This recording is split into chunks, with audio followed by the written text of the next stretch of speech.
Welcome time speed news. మధ్యప్రదేశ్లోని ఉజ్జయిని జిల్లా బద్నాగర్ పరిధిలో విషాదకర ఘటన చోటు చేసుకుంది.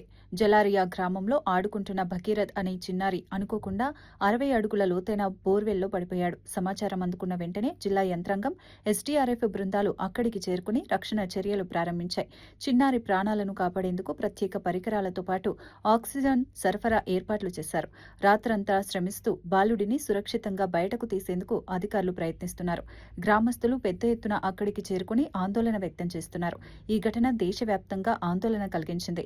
ఇటువంటి ప్రమాదాలు పునరావృతం కాకుండా బోర్వెల్ భద్రతపై కఠిన చర్యలు తీసుకోవాలనే డిమాండ్ పెరుగుతోంది.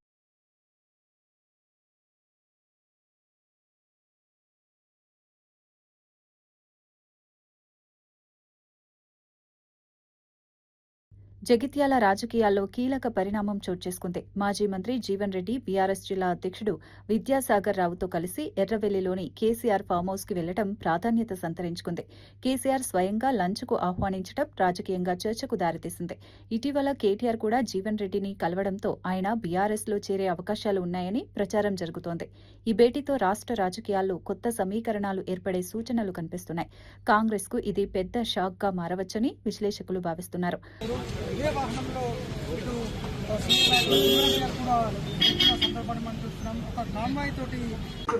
పెద్దలు, గౌరవనీయులు, సీనియర్ నాయకులు, తెలంగాణలో ఒక సీనియర్ నాయకునిగా పేరు పొంది ప్రజల మధ్య నుండి ప్రజలతోని ఎన్నోసార్లు ఎన్నుకోబడ్డ గౌరవనీయులు పెద్దలు జీవన్ రెడ్డి గారిని నిన్ననే టీఆర్ఎస్ వర్కింగ్ ప్రెసిడెంట్ కేటీఆర్ గారు వచ్చి సాధారణంగా ఆహ్వానం పలకడం జరిగింది. పార్టీలకు రమ్మని చెప్పి. అంటే మేము వేరే పార్టీ అయినా ఏ పార్టీలో అన్యాయం జరుగుతుంటే కూడా బాధ. బీజేపీ నేత అరవింద్ వ్యాఖ్యలపై తెలంగాణ జాగృతి అధ్యక్షురాలు కవిత తీవ్రంగా స్పందించారు. అరవింద్ మాటల్లో స్పష్టత లేదని విమర్శించారు. తెలంగాణ మహిళలు స్వయం ప్రతిపత్తి కలిగిన వారని స్పష్టం చేశారు. ఎవరో మద్దతు ఇస్తేనే గెలుస్తామని చెప్పటం ఆయన అహంకారానికి నిదర్శనమన్నారు.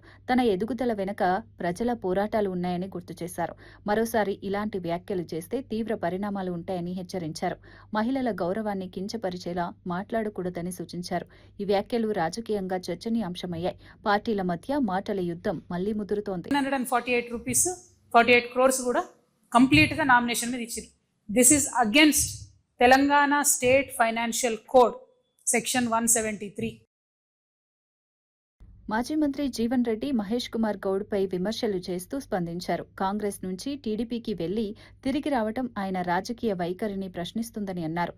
తనను టార్గెట్ చేశావని ఫోన్ చేసి అడిగిన విషయాన్ని వెల్లడించారు. తెలంగాణ ఉద్యమ సమయంలో కేసీఆర్పై పోటీ చేసినందుకు తనపై తెలంగాణ వ్యతిరేకి ముద్ర వేశారని పేర్కొన్నారు.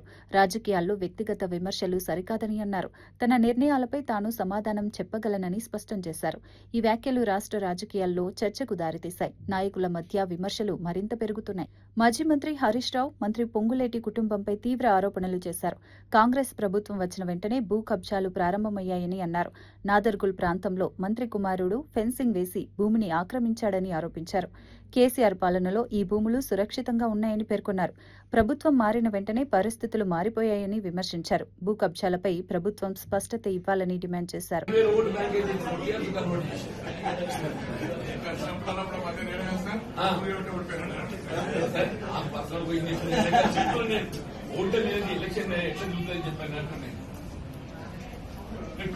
ఎలక్షన్ ఓడిపోవడానికి కారణం యాంటీ తెలంగాణ కేసీఆర్ కూడా ఎవడైనా తెలంగాణ వ్యతిరేకంగా అనుకుంటారు కదా. మాజీ మంత్రి సింగిరెడ్డి నిరంజన్ రెడ్డి భూసేకరణ అంశంపై కీలక వ్యాఖ్యలు చేశారు. పాలమూరు రంగారెడ్డి ప్రాజెక్టులో భాగమైన ఏదుల రిజర్వాయర్ కోసం రైతులను ఒప్పించేందుకు తాను అనేకసార్లు గ్రామాలకు వెళ్లినట్లు తెలిపారు.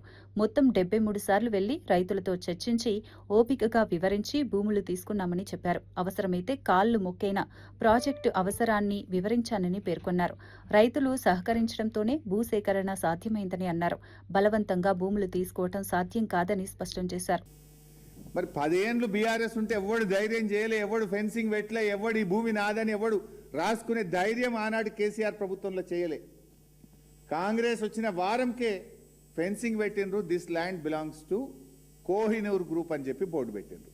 ఇది 13 కాంగ్రెస్ నేత ఆర్ఎస్ ప్రవీణ్ కుమార్ రాష్ట్ర పరిస్థితులపై తీవ్ర విమర్శలు చేశారు. ప్రతి వారం ఒక విద్యార్థి, ఒక ఆటో డ్రైవర్, పలువురు రైతులు ప్రాణాలు కోల్పోతున్నారని ఆవేదన వ్యక్తం చేశారు. ప్రభుత్వ పాఠశాలలు మూతపడుతున్నాయని, ప్రజలు ఇబ్బందులు పడుతున్నారని అన్నారు. మరోవైపు పాలకుల అవినీతి ద్వారా కోట్ల రూపాయలు సంపాదిస్తున్నారని ఆరోపించారు. నాదర్గుల్ ప్రాంతంలో భూ కబ్జాలు జరుగుతున్నాయని విమర్శించారు. ప్రజల సమస్యలను పట్టించుకోకుండా ప్రభుత్వం వ్యవహరిస్తోందని అన్నారు. ఈ పరిస్థితుల్లో ప్రజలు మళ్లీ కేసీఆర్ నాయకత్వాన్ని కోరుకుంటున్నారని పేర్కొన్నారు. శ్రీనివాస్ రెడ్డి బతికే ఉన్నాడు, వాళ్ళని అడగండి. రైతుల మీటింగ్ బట్టి దీని యొక్క ప్రాధాన్యతను వివరించి గోసపోయిన షేర్లింగంపల్లి ప్రాంతంలో ఎయిడ్స్ పై అవగాహన పెంచేందుకు ప్రత్యేక ర్యాలీ నిర్వహించారు. ప్రాథమిక ఆరోగ్య కేంద్రం మండల వైద్యాధికారి ఉమాదీపిక ఆధ్వర్యంలో ఈ కార్యక్రమం జరిగింది. విద్యార్థులు, స్వచ్ఛంద సంస్థలు, వైద్య బృందం కలిసి పురవీధుల గుండా ర్యాలీ నిర్వహించి ప్రజలకు అవగాహన కల్పించారు.